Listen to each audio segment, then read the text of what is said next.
अगर आज भी खाली हाथ लौटा तो बेहतर होगा कि कभी घर वापस मत आना। सबा के ये अल्फाज हारून के सीने में तीर बनकर उतर गए थे।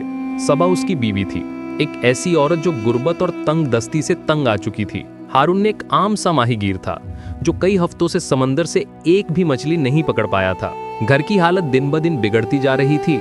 मट्टी का चूल्हा अब ठंडा पड़ा था और लकड़ी का उनका पुराना झूंपड़ी नुमा घर तेज हवाओं में कांपता रहता था।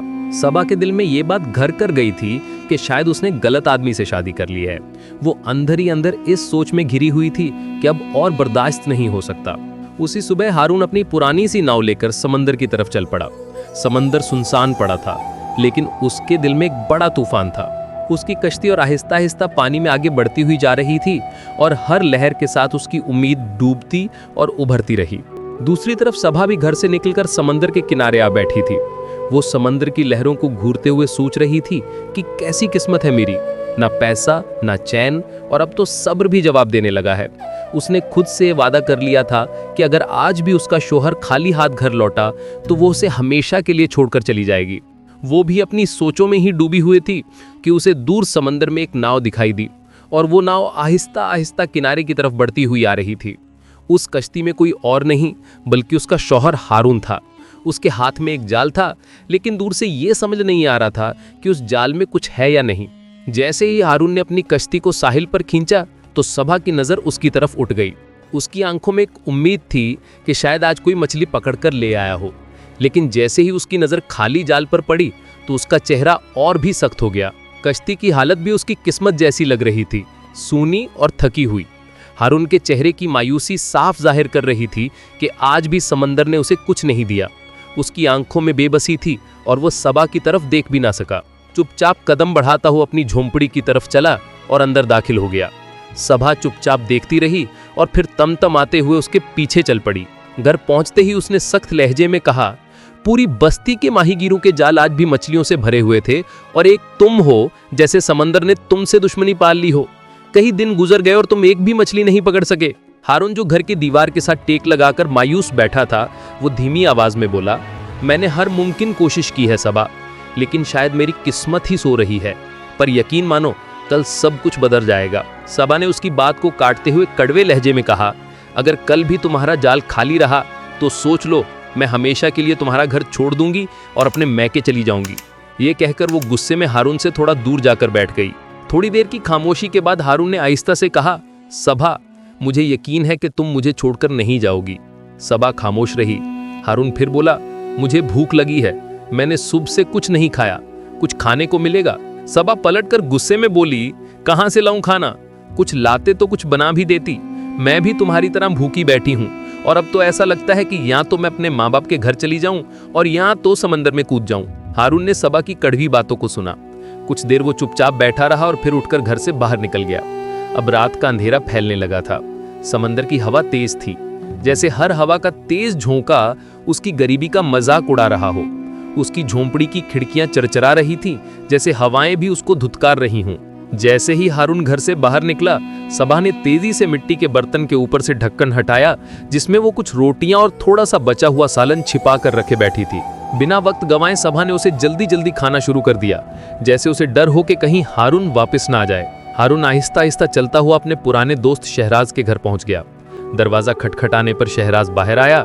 हारून ने धीमी आवाज में कहा कि भाई, आज घर में खाने को कुछ नहीं है, अगर तुम्हारे पास कुछ खाने के लिए हो तो। शहराज, जो हारून को मनहूस समझता था, उसकी बात को काटते हुए फौरन बोला, यहाँ कुछ भी नहीं है और अगली बार यहाँ का रुख भी मत करना। हारून की नजर उसके घर में रखी हुई उन ताजी मछलियों पर पड़ी जो उसने आज दिन को पकड़ी थी और जिन्हें वो अगली सुबह बाजार में बेचने वाला था। हारून ने उन मछलियों की तरफ इशारा करते हुए कहा कि भाई, अल्लाह ने तुझे बहुत सारी मछलियां दी हैं, क्या उनमें से मुझे एक मछली उधार नहीं दे सकते? मैं तुमसे भीख नहीं मांग रहा, जब मेरी किस्मत जागेगी तो मैं तुम्हें एक के बदले 2 मछलियां लौटा दूंगा। शहराज हंसते हुए बोला, तो मुझे 2 मछलियां देगा? जिस जाल से तू हफ्तों तक एक मछली नहीं पकड़ सका, तू मुझे 2 मछलियां कैसे देगा? चल जा यहां से। हारून की नजरें झुक गई। वो सब्र का घूंट भर के वहां से चुपचाप चला गया। फिर वो बस्ती के एक और घर की तरफ गया और उसे वहां भी झिड़कियों और तानों के सिवा कुछ नहीं मिला। हर दरवाजा उसके लिए बंद होता जा रहा था। आखिरकार हारून थक हार कर समंदर के किनारे आ बैठा। हारून की आंखों में नमी थी। समंदर की लहरें उसकी टांगों से टकरा रही थी, लेकिन उसका ध्यान कहीं और था। उसने आसमान की तरफ देखा। सितारे भी उसे आज धुंधले और दूर लगे। उसकी आंखों से बहते आंसू उसके गालों को भिगो रहे थे और दिल की गहराई से निकले हुए अल्फाज खुदा तक पहुंचने की कोशिश कर रहे थे। ऐ मालिक, अगर तू चाहे तो मेरी किस्मत बदल सकता है। सबके जाल मछलियों से भरे हुए हैं, तो मेरा ही जाल खाली क्यों रह जाता है? आखिर मैंने ऐसा कौन सा गुनाह किया है? उसके अल्फाज आहिस्ता आहिस्ता रोने में बदल गए और आहिस्ता आहिस्ता उसके अंदर की हिम्मत भी जवाब दे चुकी थी। वो वहीं लेट पर बैठा रहा, आंखें बंद, सांस भारी। तभी वहां से गुजरते हुए एक बुजुर्ग की नजर उस पर पड़ी। उनका नाम था आतिफ बाबा। सफेद दाढ़ी, झुकी कमर और हाथ में लाठी। वो अक्सर शाम के वक्त समंदर के किनारे टहलने आया करते थे। उन्होंने करीब आकर धीमी आवाज में कहा कि बेटा, पानी अभी और चढ़ेगा और यहाँ बैठना खतरे से खाली नहीं है, चलो यहाँ से उठो। लेकिन हारून अपने ख्यालों में इस कदर खोया हुआ था कि उसने उसकी आवाज ही नहीं सुनी। आतिफ बाबा ने फिर कहा कि बेटा, सब खैरियत तो है ना? लेकिन उसने फिर भी कुछ नहीं सुना। फिर आतिफ बाबा ने धीरे से उसके कंधे पर हाथ रखा। अगर तुम परेशान हो और कुछ कहना चाहते हो तो मुझे कहो। इंसान को हालात से डरना नहीं चाहिए बेटा, तू अकेला नहीं है। हारून ने अपनी नजरें उठाई और अपनी भीगी आंखों के साथ बस एक ही सवाल पूछा, कुछ खाने को मिलेगा? आतिफ बाबा यह सुनकर थोड़ा सा मुस्कुराए, जैसे उन्हें दुख भी हुआ हो और अपनापन भी। फिर उन्होंने कहा कि अगर बात बस इतनी सी है तो मैं अभी आया। ये कहकर वो वापस लौट गए। हारून वहीं साहिल पर बैठा रहा, आंखें बंद करके अपने ख्यालों में डूबा हुआ। थोड़ी देर बाद आतिफ बाबा फिर वापस लौटे। उनके हाथ में एक थाली थी जिसमें थोड़ा सा सालन और कुछ रोटियां थी। लो बेटा, इसमें थोड़ा सा खाना है, इससे तुम्हारा पेट भर जाएगा, उन्होंने कहा। रोटियां देखकर हारून की आंखें फिर भर आईं। उसने कांपते हुए हाथों से वो थाली ली और सर झुकाकर उस बुजुर्ग का शुक्रिया अदा किया। बिना कुछ कहे वो तेज कदमों के साथ अपने घर की तरफ लौट पड़ा, जैसे उसके अंदर फिर से थोड़ा हौसला लौटाया हो। जब हारून वो थाली लेकर घर पहुंचा तो उसने मुस्कुराते हुए सबा से कहा, देखो, कुछ खाने का इंतजाम हो गया। सबा, जो पहले ही अपना पेट भर चुकी थी, वो चुपचाप रोटियों की तरफ बढ़ी। 3 में से उसने 2 रोटियां अपने लिए निकाल ली और कुछ सालन भी। हारून के हिस्से में 1 रोटी और थोड़ी सी सब्जी बची, मगर हारून ने कुछ नहीं कहा। उसे उसी में सुकून मिला। खाना खत्म करते ही वो बिस्तर पर लेटकर सो गया, क्योंकि उसने आज तय कर लिया था कि सुबह सूरज की पहली किरण के साथ वो उठकर समंदर की तरफ जाएगा, अपनी किस्मत को एक और मौका देने। अगली सुबह का नजारा कुछ और था। आसमान गुलाबी रंगों से नहाया हुआ था और समंदर की लहरें किनारे से टकराकर कोई अलग ही धुन गा रही थी। यूं लगता था कि जैसे सब कुछ बदलने वाला हो। हारून अपनी पुरानी सी कश्ती लेकर समंदर की तरफ चल पड़ा। आज वो उस तरफ गया जहां जाने से वो हमेशा डरता था, समंदर के अंदर का गहरा और खौफनाक इलाका। उसकी कश्ती उस इलाके के लिए बनी नहीं थी, लेकिन आज उसका इरादा मजबूत था। लेकिन आज उसने डर को पीछे छोड़ दिया था, सभा के लिए, उस घर के लिए जिसे वो हमेशा बचाना चाहता था। हारून ने जाल उठाया और समंदर में फेंक दिया। आज उसके मन में एक ही बात थी कि या तो वो आज मछली पकड़ लेगा, और कल रात वाली सुबह की बातें उसके कानों में गूंज रही थी। तुम्हारे साथ रहने से अच्छा मैं अपने मैके लौट जाऊं या फिर समंदर में कूद जाऊं। अगर कल भी तुम्हारा जाल खाली रहा तो मैं हमेशा के लिए तुम्हारा घर छोड़ दूंगी। इन बातों का बोझ उसकी सांसों पर भारी था। आज वो समंदर से अपने घर खाली हाथ नहीं लौटना चाहता था, चाहे उसके लिए उसे अपनी जान ही दांव पर क्यों ना लगानी पड़ जाए। हारून अपने जाल को पानी में फेंककर बेताबी से किसी हलचल का इंतजार कर रहा था। उसका दिल अब भी बार बार यही बात सोच रहा था कि अगर आज भी खाली हाथ लौटा तो सब कुछ खत्म हो जाएगा, सभा सच में चली जाएगी। यही बातें उसके दिल में इस तरह से घर कर चुकी थी कि ना तो उसे समंदर की लहरों से डर लगता था और ना ही उसे मौत का खौफ रह गया था। अब उसकी जिंदगी का बस एक ही मकसद रह गया था कि किसी भी तरह एक मछली पकड़ना। कई घंटे बीत गए, लहरें चमक रही थी, लेकिन हारून का जाल अब भी वैसा ही सोना पड़ा था, जैसे अब भी उसे देखकर कोई हंस रहा हो। अब शाम होने लगी थी। हारून की नजर दूर एक कश्ती पर पड़ी। उसे लगा कि जैसे वो किसी जान पहचान वाले को देख रहा हो। कुछ ही देर में उसकी पहचान साफ हो गई। वो शख्स कोई और नहीं बल्कि उसका दोस्त शहराज था। वही शहराज जिसने गुजरी रात घर से ताने मारकर खाली हाथ लौटा दिया था। आज वो फिर समुद्र में आया था। सुबह अपनी मछलियां बेच चुका था और अब फिर वो शिकार के लिए निकला था। उसकी बड़ी और मजबूत कश्ती दूर से ही शानदार लग रही थी। उसमें बैठे शहराज के पास महंगे जाल, पके हुए हुक और हर वो चीज थी जो एक कामयाब माहीगीर के पास होनी चाहिए। हारून जब उसकी कश्ती के करीब से गुजरा तो उसने उसने देखा कि शहराज की कश्ती मछलियों से भरी पड़ी थी और अब भी उसके जाल में मछलियां फंस रही थी। शहराज उन्हें एक एक करके बाहर निकाल रहा था और मुस्कुरा रहा था। शायद उसने हारून की मौजूदगी को महसूस कर लिया था और फिर उसने एक बड़ी सी मछली को अपने हाथ में उठाकर दिखाया और जैसे उसकी नजरों में गुरूर था और हारून की आंखों में वही तन्हाई, मायूसी और तलब और एक ना मिटने वाली उम्मीद। शहराज की मछलियों से भरी हुई कश्ती का मंजर देखकर हारून का दिल टूटने लगा। मन ही मन में उसने सोच लिया था कि आज भी वो खाली हाथ ही लौटेगा। अब सूरज भी डूबने को था और हारून मायूसी की चादर ओढ़े अपनी पुरानी सी कश्ती को साहिल की तरफ खींच लाया। जब वो अपने घर के दरवाजे के करीब पहुंचा तो उसका दिल जोर जोर से धड़कने लगा। उसे डर था कि कहीं सबा उसे सच में छोड़कर चली न गई हो। वो आहिस्ता आहिस्ता दरवाजा खोलकर अंदर दाखिल हो गया और जब उसने देखा कि सबा घर में मौजूद है तो उसकी सांस कुछ धीमी हो गई और फिर हारून धीमी और थकी हुई आवाज में बोला, आज मेरी किस्मत जाग गई थी। एक बहुत बड़ी मछली मेरे जाल में फंस गई थी और कश्ती तक लाते हुए वो फिर से फिसलकर पानी में चली गई। सबा जो चुपचाप अपने बिस्तर पर बैठी थी वो खामोशी से उसकी बातें सुनती रही, लेकिन अब उसकी आंखों में ना कोई उम्मीद थी और ना कोई सवाल। हारून ने पीने के लिए गिलास में पानी भरा और उसे पीने से पहले सबा की तरफ देखा और धीमी आवाज में बोला, मुझे पता था कि तुम मुझे छोड़कर नहीं जाओगी सबा। मैं हार मानने वालों में से नहीं हूँ। तुम देखना, अच्छे दिन जरूर आएंगे। लेकिन हारून को ये नहीं पता था कि सबा के दिल में अब उसकी कोई जगह नहीं रही थी। वो अपने फैसले पर कायम थी। उसने अपने कपड़े और जरूरत का सारा सामान पुराने से संदूक में रख लिया था। वो बस सुबह का सूरज निकलने का इंतजार कर रही थी ताकि सुबह होते ही अपने मैके वापस चली जाए। हारून अब भी इस सच्चाई से नावाकिफ था। उसे लग रहा था कि चाहे वो मछली नहीं पकड़ पाया हो, लेकिन सबा का साथ अब भी उसके साथ है। यही बात उसे तसल्ली दे रही थी। अगली सुबह जब एक बार फिर आसमान हल्का होने लगा, हारून फिर उसी जगह पर गया, समंदर का वही किनारा जहाँ बुजुर्ग ने उसे खाना दिया था। मगर आज उस जगह पर सुन्नाटा था। ना वहाँ पर बुजुर्ग थे और ना कोई निशान। हारून इधर उधर देखने लगा। हारून की नजरें बार बार साहिल के उस कोने पर टिकती जहाँ कल उसका किसी ने पेट भरा था। वो मन ही मन में सोचने लगा कि अगर आज बाबा नहीं आए तो मैं सुबह के लिए खाना कैसे ले जाऊंगा। वक्त गुजरता गया और रात का अंधेरा छाने लगा। आसमान पर सितारे टिमटिमाने लगे और ठंडी हवाएं चलने लगी। अब उस ठंडे साहिल पर बैठकर इंतजार करना अब बस एक बेमाने उम्मीद बनकर रह गया था, क्योंकि आज बूढ़ा नहीं आने वाला था। हारून ने धीमे कदमों के साथ घर का रुख किया, लेकिन दिल में कहीं ना कहीं उम्मीद की चिंगारी बाकी थी। आज की रात हारून की उन रातों में से एक थी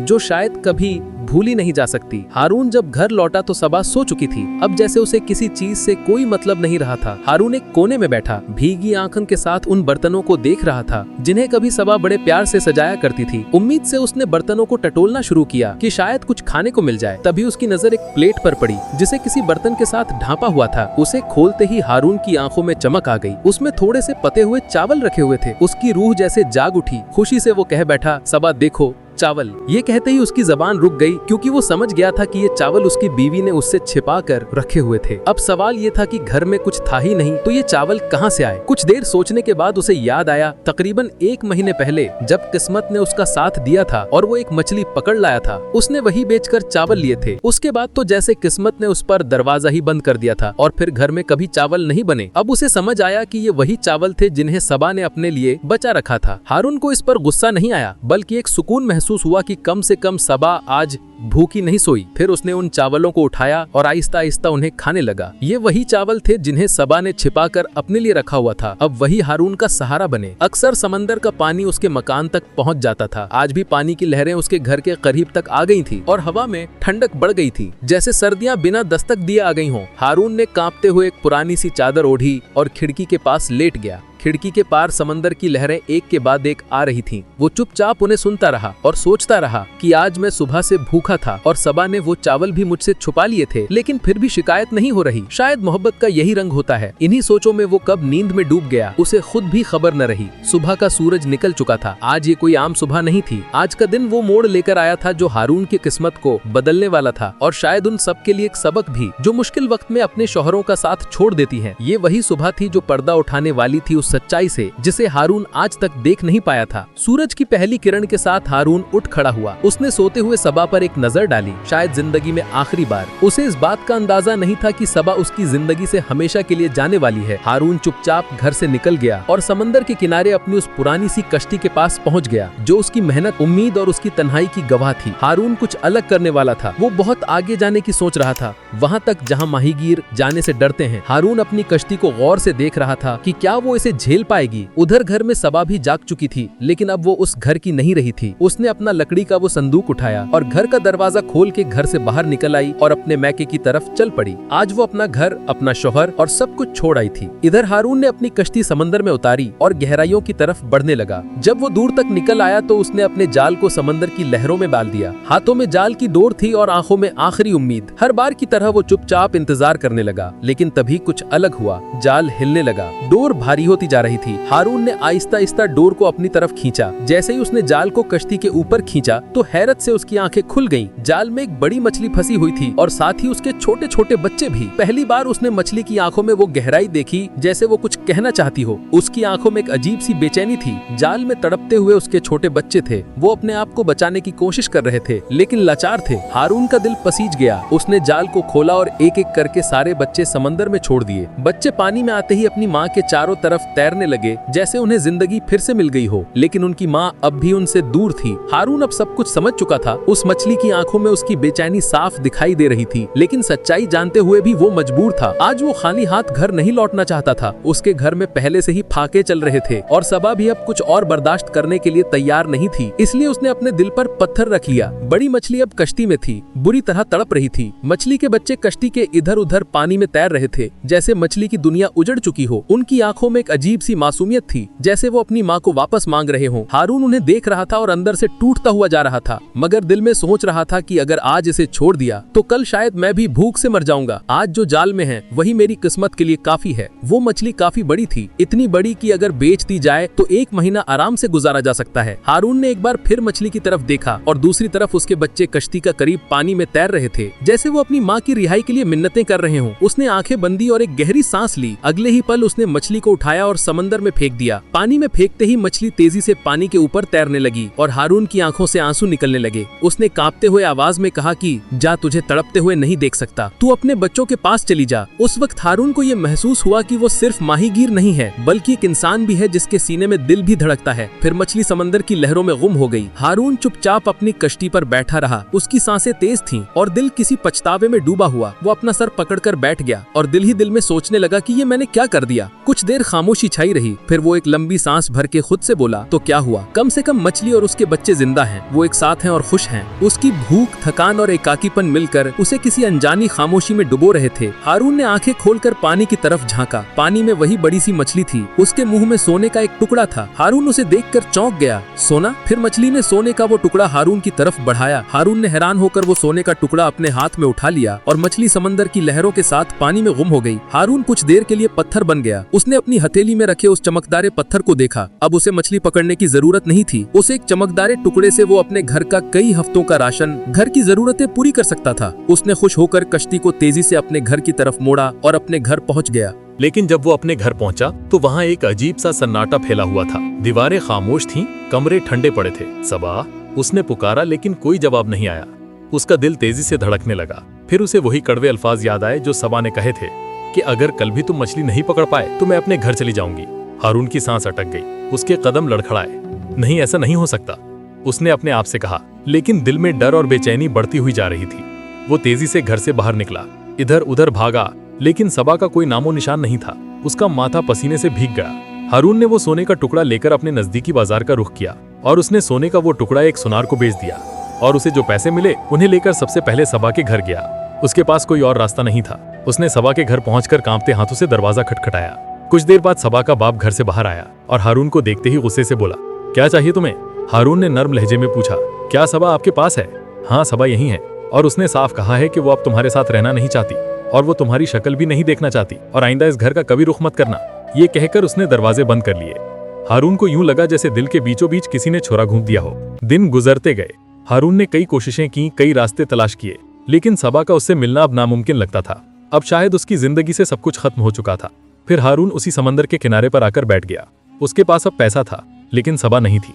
उसे अब इस बात की समझ आने लगी थी कि सबा शायद उसकी कभी थी ही नहीं। वो उसके साथ रहकर भी उसके साथ नहीं थी। जब उसकी जेब में कुछ नहीं था, वो साथ छोड़कर चली गई। इंसान के हालात चाहे जैसे भी हों, लेकिन छोड़ने वाले आखिर छोड़ ही जाते हैं।